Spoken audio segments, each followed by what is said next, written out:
સ્વાગત છે YouTube channel mission government એક્ઝામની અંદર જે વિદ્યાર્થીઓ ટાટ અને ટેટની તૈયારી કરી રહ્યા છે તેમના માટે આપણી યુટ્યુબ ચેનલની અંદર સ્પેશિયલ સિરીઝ ચાલુ રહી છે. નામ છે તેનું મોડેલ પ્રશ્નપત્રોની સિરીઝ. જો તમે ચેનલની અંદર નવા હોય તો ચેનલ સબસ્ક્રાઈબ કરી દો. શરૂ કરીએ આજનો પ્રથમ પ્રશ્ન અને પ્રથમ વિભાગ શિક્ષક અભિયોગ્યતા. પ્રથમ પ્રશ્ન, માઇક્રો ટીચિંગમાં પુનઃપાઠ આયોજન માટે કેટલો સમય હોય છે? જવાબ છે ઓપ્શન બી 12 મિનિટ. માઇક્રો ટીચિંગમાં પુનઃપાઠ આયોજન માટે 12 મિનિટ જેટલો સમય હોય છે. પ્રશ્ન નંબર 2, બ્લૂમના મતે શિક્ષણના ઉદ્દેશ્યોમાં સંશ્લેષણ પછીનું અંતિમ સોપાન કયું છે? જવાબ છે ઓપ્શન સી મૂલ્યાંકન.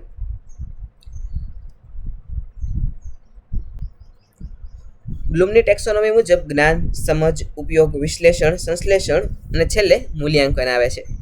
પ્રશ્ન નંબર 3, વ્યક્તિક ભિન્નતા શબ્દનો સૌપ્રથમ ઉપયોગ કોણે કર્યો હતો? જવાબ છે ઓપ્શન સી ફ્રાન્સિસ ગાલ્ટન. ફ્રાન્સિસ ગાલ્ટને સૌપ્રથમ સાબિત કર્યું કે દરેક વ્યક્તિ એકબીજાથી અલગ હોય છે. પ્રશ્ન નંબર 4, સ્કિનરના મતે નકારાત્મક સુરદર્શક એટલે શું? જવાબ છે ઓપ્શન એ અનિચ્છનીય ઉદ્દીપકને દૂર કરવું.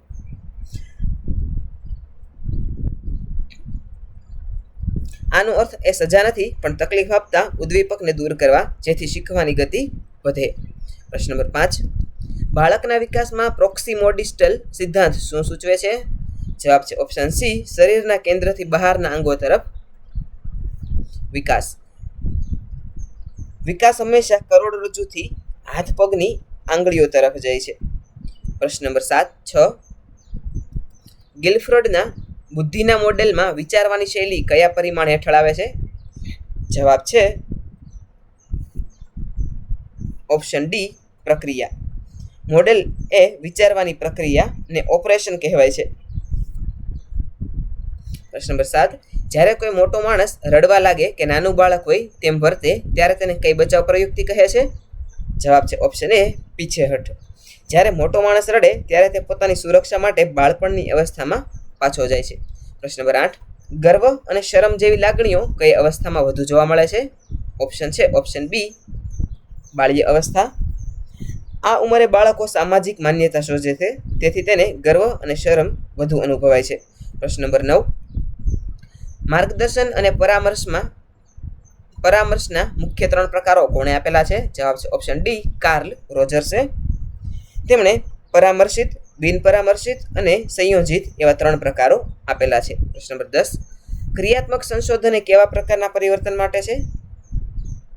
જવાબ છે સ્થાનિક અને ત્વરિત ઉકેલ માટે. આનો હેતુ લાંબા ગાળાના સિદ્ધાંતો નહીં પણ સ્થાનિક સમસ્યાના ત્વરિત ઉકેલ માટે છે. પ્રશ્ન નંબર 11, અધ્યયનનો ચિહ્ન અભિસંધાન સિદ્ધાંત કોણે આપ્યો હતો? જવાબ છે ઓપ્શન સી એડવર્ડ ટોલમેન. તેમણે કહ્યું કે પ્રાણીઓ રસ્તો શોધવા માટે ચિહ્નનો ઉપયોગ કરે છે. પ્રશ્ન નંબર 12, પિયાજેની કઈ અવસ્થામાં બાળક ગણિત અને તર્કની શરૂઆત કરે છે? જવાબ છે ઓપ્શન એ મૂર્ત ક્રિયાત્મક. 7 થી 11 વર્ષમાં બાળક પ્રત્યક્ષ વસ્તુઓ જોઈને ગણતરી કરતા શીખે છે. પ્રશ્ન નંબર 13, વર્ગખંડ વ્યવહારના વિશ્લેષણમાં મૌન અને ભ્રમ માટે કયો નંબર ફાળવેલ છે? જવાબ છે ઓપ્શન ડી 10. 1 થી 7 શિક્ષક માટે, 8 અને 9 વિદ્યાર્થીઓ માટે અને 10 છે મૌન અથવા તો ભ્રમ માટે છે જે વર્ગખંડ વ્યવહારને દર્શાવવા માટે હોય છે.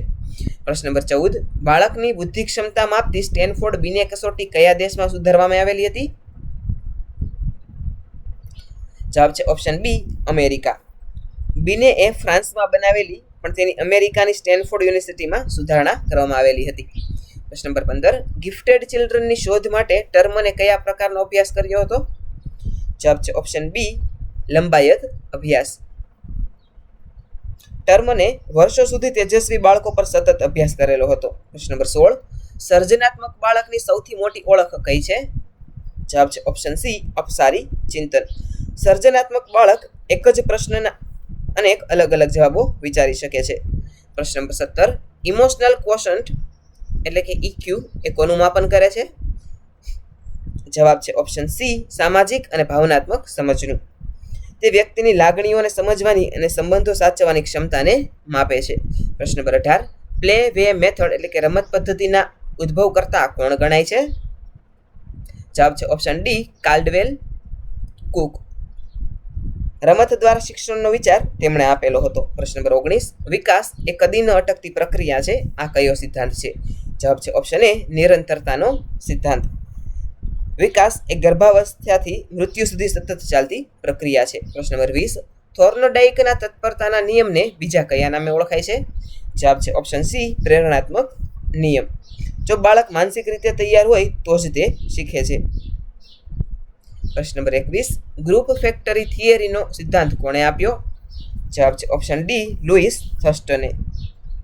તેમણે બુદ્ધિના 7 પ્રાથમિક માનસિક શક્તિઓના સમૂહનો સિદ્ધાંત આપેલો છે. પ્રશ્ન નંબર 22, પાવલોવના પ્રયોગમાં ઘંટડીનો અવાજ એ શું છે? જવાબ છે ઓપ્શન બી CS એટલે કે અભિસંધિત ઉદ્દીપક. પાવલોવના પ્રયોગમાં ઘંટડી એ અભિસંધિત ઉદ્દીપક છે.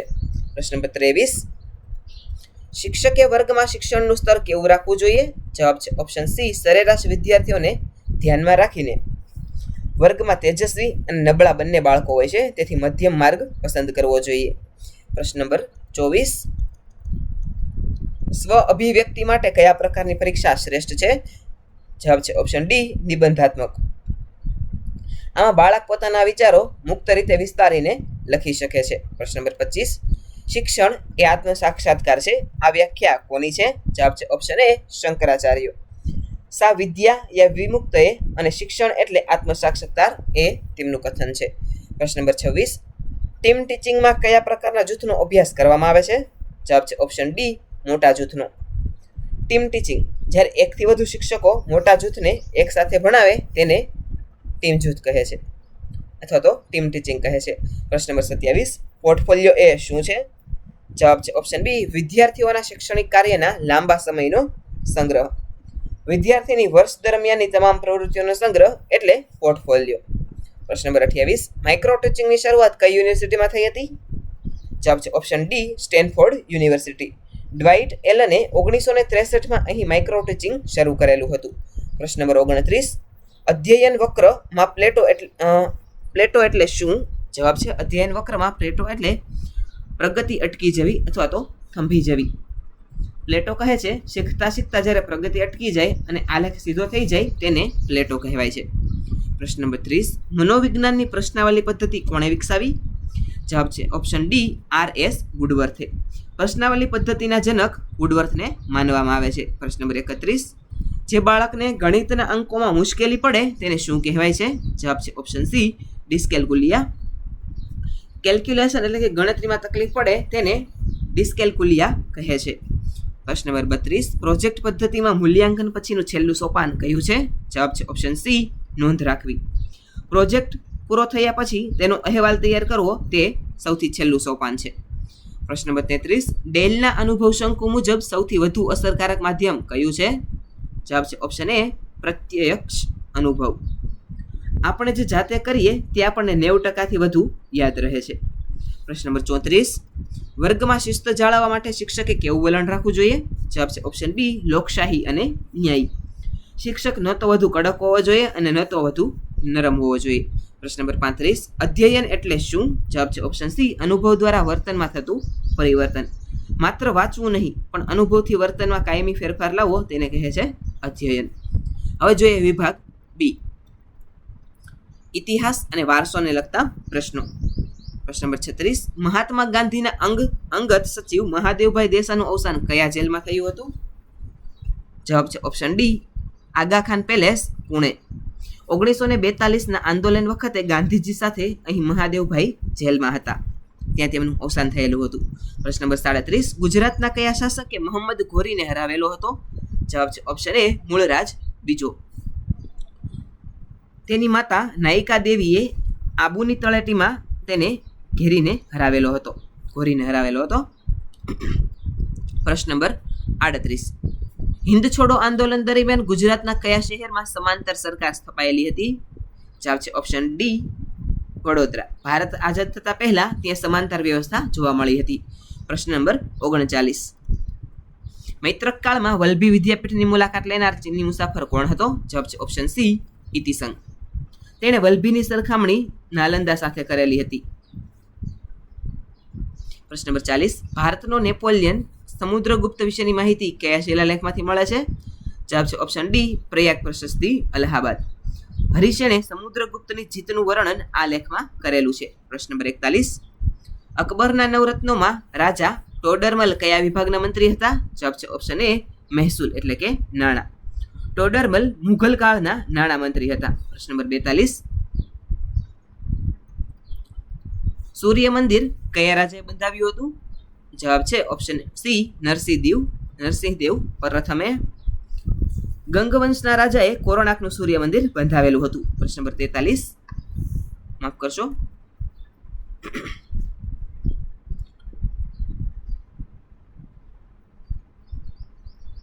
પ્રશ્ન નંબર 44. આર્ય સમાજના સ્થાપક દયાનંદ સરસ્વતીનો જન્મ ગુજરાતમાં ક્યાં થયો હતો? જવાબ છે ઓપ્શન બી, ટંકારા. મોરબી પાસે આવેલું દયાનંદ સરસ્વતીનું જન્મસ્થળ તે ટંકારા છે. પ્રશ્ન નંબર 45. વિદ્યાર્થી મિત્રો માફ કરજો, અહીંયા પ્રશ્ન થોડાક આડાવળા થઈ ગયા છે. પ્રશ્ન નંબર 43. કઈ લડાઈ પછી ભારતમાં બ્રિટિશ શાસનના પાયા મજબૂત થયા? જવાબ છે ઓપ્શન ડી, બક્સરના યુદ્ધ દરમિયાન. બક્સરનું યુદ્ધ 1764ના સમયમાં થયેલું હતું. આ યુદ્ધ પછી અંગ્રેજોને ભારતનું શાસન મળેલું હતું. પ્રશ્ન નંબર 45. અભિનવ ભારત સંસ્થાની સ્થાપના કોણે કરી હતી? જવાબ છે ઓપ્શન બી, વીર સાવરકર.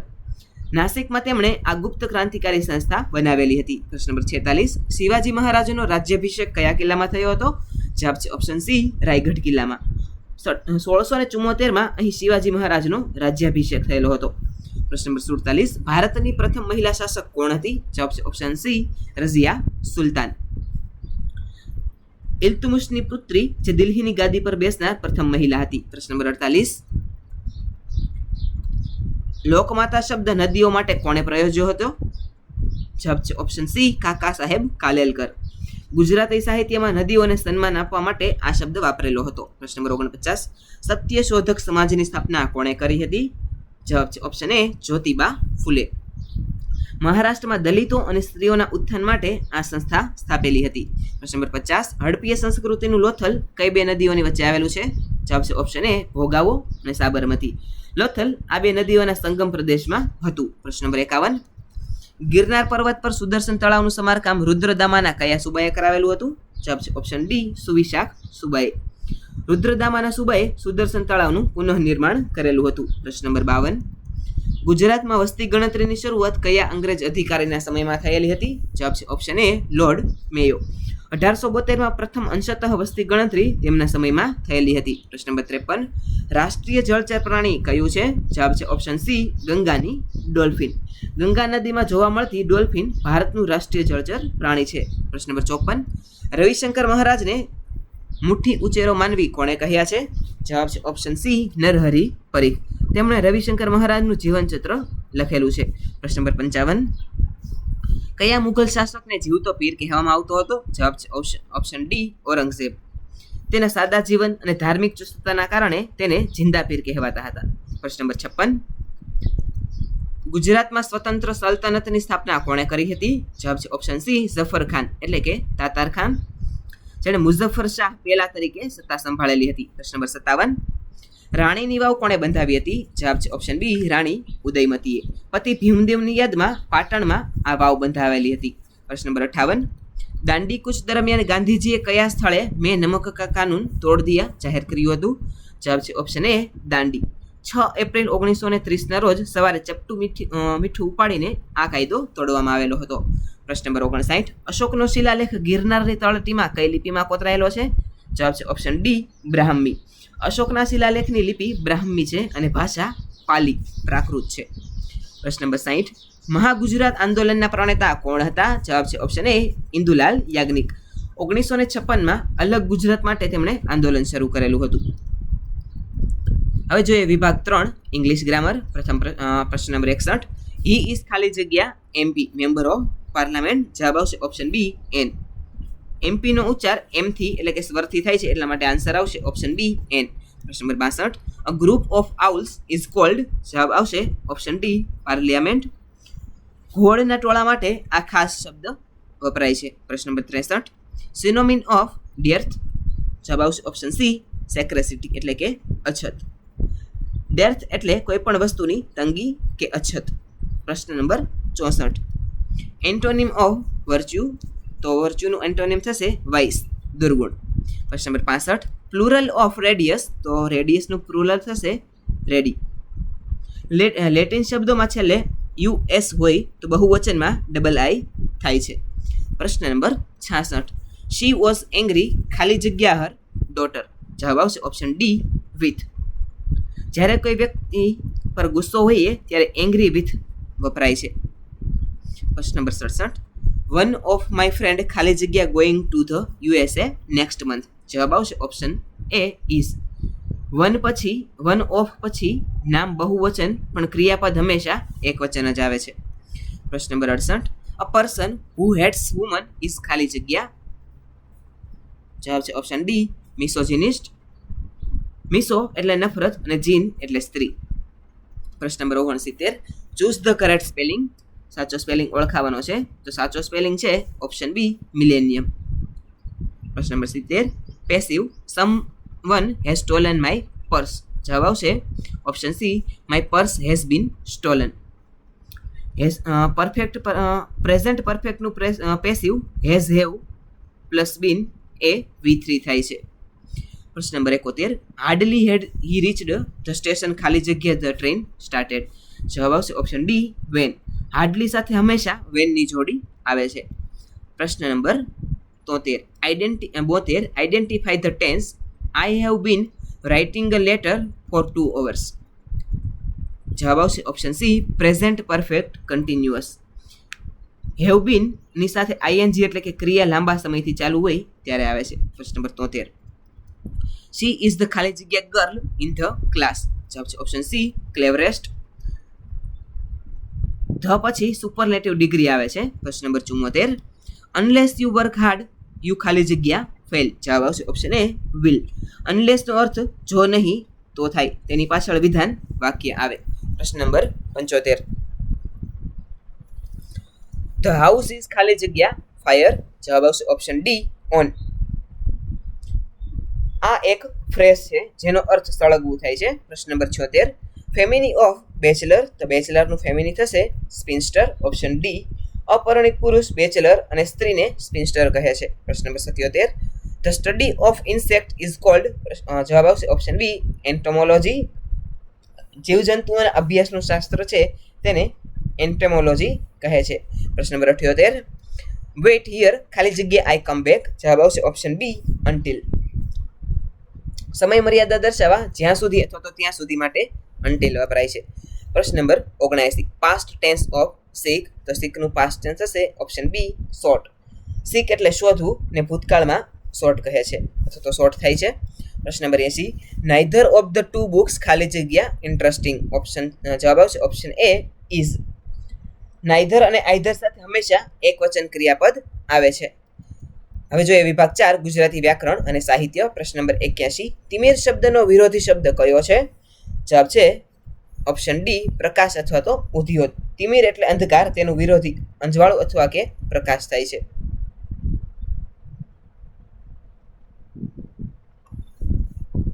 પ્રશ્ન નંબર 82, શેરને માથે સવા શેર કહેવતનો અર્થ જણાવો, જવાબ છે ઓપ્શન ડી એક કરતા બીજો ચડિયાતો હોવો. એક શક્તિશાળીને તેનાથી વધુ શક્તિશાળી મળે તો તેનો અર્થ થાય છે ચડિયાતું અથવા તો શેરને માથે સવા શેર. પ્રશ્ન નંબર 83, સંધિ છોડો ભાવિની, તો જવાબ છે ઓપ્શન સી ભો પ્લસ ઈની એટલે ભાવિની. પ્રશ્ન નંબર 84,